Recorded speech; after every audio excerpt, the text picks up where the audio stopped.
तर मंडळी, आज आपण पाहणार आहोत संभाजी महाराजांना दूध पाजणाऱ्या धाराऊ आई यांच्याबद्दल संपूर्ण माहिती। दुधाच्या 32 धारा। छत्रपती संभाजी महाराजांचा जन्म 14 मे 1657 साली पुरंदरगडावर झाला। जेव्हा संभाजी महाराजांचा जन्म झाला तेव्हा सर्वत्र आनंद उत्सव साजरा केला गेला, कारण स्वराज्याचे दुसरे धनी जन्माला आले होते। सर्वत्र वातावरण आनंदाचे होते, पण नियतीच्या मनात मात्र काहीतरी वेगळेच सुरू होते। संभाजी महाराजांचा जन्म झाला आणि सईबाई महाराणी या आजारी पडल्या। त्या इतक्या आजारपणात खंगल्या गेल्या होत्या की शंभूराजांना दूध देखील त्या पाजू शकत नव्हत्या। अगदी तहाने असल्यापासूनच संभाजी महाराजांचा संघर्ष सुरूच होता।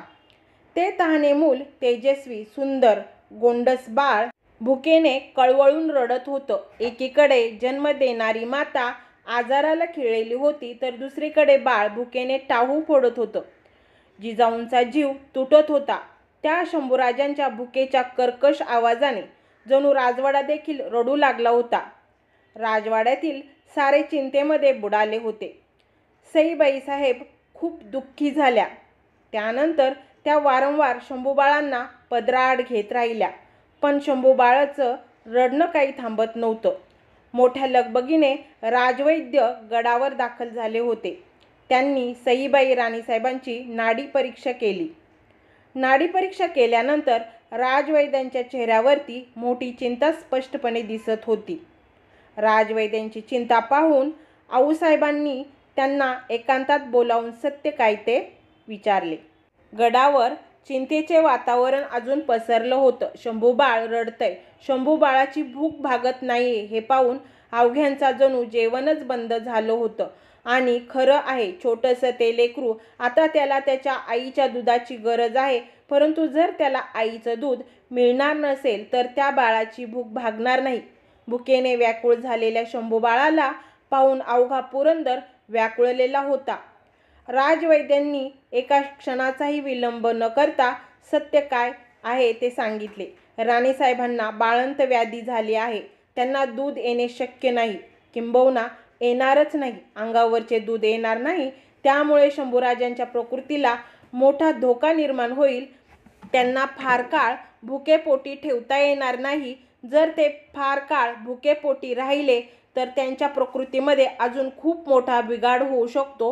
ही धोक्याची सूचना राजवैद्य यांनी आऊसाहेबांसमोर मांडली। आऊसाहेबांनी यावर काही उपाय आहे का विचारले। त्यावर राजवैद्य म्हणाले, लवकरात लवकर शंभूबाळांसाठी दूध आईचा शोध घेणे गरज आहे। अशी आईची नुकतीच बाळंतण झालेली असेल।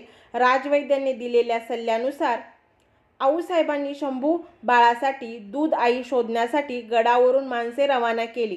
आऊसाहेबांची शोध मोहीम कामी आली। पुणे जिल्ह्यातील नसरापूर लागत कापूरहोळ नावाचे गाव आहे।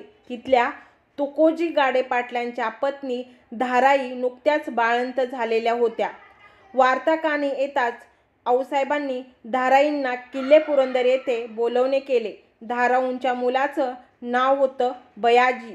धाराऊंनी सुरुवातीला विचारलं की कोणाला दूध पाजायचं आहे। मी स्वतः बाळंतीण झाली आहे, मला माझं लेकरू सांभाळायचे आहे, तुम्ही दुसरी दूध आई शोधा, असा सल्ला दिला। गडावरच्या माणसांनी जेव्हा धाराईंना ज्या बाळाला 32 धारा पाजायच्या आहेत त्या बाळाचं नाव सांगताच धाराऊंच्या पायाखालची जमीन सरकली। गडावरच्या माणसाने जेव्हा सांगितले की तुम्हाला तुमच्या 32 धारा खुद्द दस्तूर शिवाजी महाराजांच्या पुत्राला म्हणजेच संभाजी राजांना पाजायच्या आहेत, तेव्हा धाराईंनी आई भवानीकडे हात पसरवले आणि आभार मानले। आई भवानी, स्वराज्य कार्यात मला खारीचा वाटा देण्याची तू मोठी संधी दिली। माझ्या राज्याच्या लेकराला माझ्या 32 धारा पाजायच्या आहेत, म्हणजे माझ्यासाठी स्वराज्य कार्यच आहे। आमच्या दैवताचा लेकराला मी माझ्या 32 धारा पाजणार। लवकरच स्वतःचं काम आवरत घेतलं आणि मोठ्या लगबगीने आपल्या तहानुल्या बयाजीला पाठीला बांधून धारावी पुरंदरवर दाखल झाल्या। धाराऊ आल्या, आईसाहेबांच्या समोर बसल्या। आऊसाहेबांनी धाराऊ यांचे मूल्यमापन करायचे ठरवले, कारण विषय स्वराज्याच्या वारसाचा होता। विषय स्वराज्याच्या युवराज यांचा होता। विषय स्वराज्याच्या मोहरल्या राजाचा होता. आऊसाहेबांनी धाराऊंना विचारले, बोल धाराऊ, तुला काय हवं? तुला आम्ही कुठल्याही गोष्टीची कमतरता भासू देणार नाही, कारण तू आमच्या शंभूबाळाला तुझ्या 32 धारा पाजणार आहेस. तुला जे हवं ते सर्व मिळेल. त्याचवेळी धाराऊंनी मोठं लाख मोलाचं उत्तर दिलं, आऊसाहेब, आपणही एक आई आहात, मी पण एक आई आहे. आता तुम्हीच सांगा आऊसाहेब, आईच्या दुधाचे कुठे सौदा केला जातो का? ते कधी विकतही घेतलं जात नाही आणि विकलंही जात नाही. आणि ह्यो तर आमच्या शुभा राजाचा लेकरू आहे. आमचा राजा आमच्या सुखासाठी स्वतःच्या सुखाचा विचार न करता या मुलखातून त्या मुलखात दौड घेत असताना आम्ही आमच्या 32 धाराचं मोल कसं काय घ्यावं? ही संधी आमच्यासाठी स्वराज्याच्या सेवेची संधी आहे आणि स्वराज्याच्या कार्यात माझा हा खारीचा वाटा असेल. आऊसाहेब, होय, मी पाजणार माझ्या 32 धारा स्वराज्याच्या वारसाला. आऊसाहेबांनी धाराऊंची पारखून निवड केली. धाराऊंचं दूध बाळ शंभूराजांच्या दूध आई म्हणून योग्य आहेत. आऊसाहेबांनी शंभूबाळाला धाराऊंच्या मांडीवर ठेवले. धाराऊंनी शंभूबाळाला पदराआड घेतले. आता धाराऊंच्या 32 धारेवर धाकलधनी पोट भरू लागले. बाळ शंभूराजांचे रडणे थांबले. दूध प्यायला मुळे शंभूराजांच्या चेहऱ्यावरती तेज निर्माण झालं. आता मात्र आऊसाहेबांची मोठी चिंता दूर झाली. पण सईबाई साहेब मात्र फार दुःखात होत्या. 3 कन्यांच्या पाठीवरती पुत्र जन्माला आला, परंतु माझ्या पुत्राला मी माझं दूध पाजू शकत नाही म्हणून त्यांच्या डोळ्यातून अश्रुधारा सुरू झाल्या. पण दुसऱ्या बाजूला त्या समाधानी होतात की त्यांचे लेकरू आता धाराऊंच्या दुधावर आपलं पोट भरत आहे.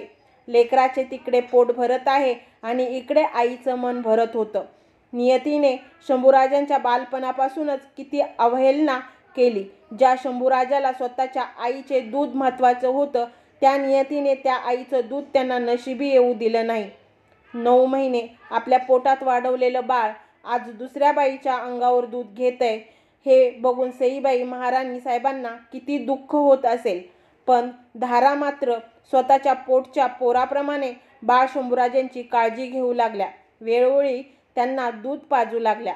निव्वळ अंगावरचं दूध पाजणं नव्हे तर त्यांच्या संगोपनातही धाराऊ मदत करू लागल्या. नियतीने शंभूबाळाच्या विरोधात आईच्या दुधाचा डाव टाकला असता तरी त्याच नियतीने शंभूराजांना धाराऊ यांच्या निमित्ताने एक अजून आई दिली, अजून एक मायेचा पदर दिला. आता शंभूबाळ आई धाराईच्या दुधावर वाढू लागलं होतं. तिच्या दुधावर सर्जा संभाजीराजे निपजले. त्रिवार मुजरा त्या मातेला, ज्या मातेने तिच्या 32 धारा दूध पाजून स्वराज्याच्या वारसाला तिचं अन्न दिलं. त्या शंभूराजा शंभूबाळाच्या धाराऊ मातेला शिवछत्रपतींच्या स्वराज्याकडून त्रिवार वंदन आणि मानाचा मुजरा. तर मंडळी, व्हिडिओ आवडला असेल तर व्हिडिओला लाईक, शेअर, सबस्क्राईब जरूर करा. एक हर हर महादेव म्हणून एक कमेंट करा. तुमची एक कमेंट आम्हाला नवनवीन व्हिडिओ बनवण्याची प्रेरणा देते.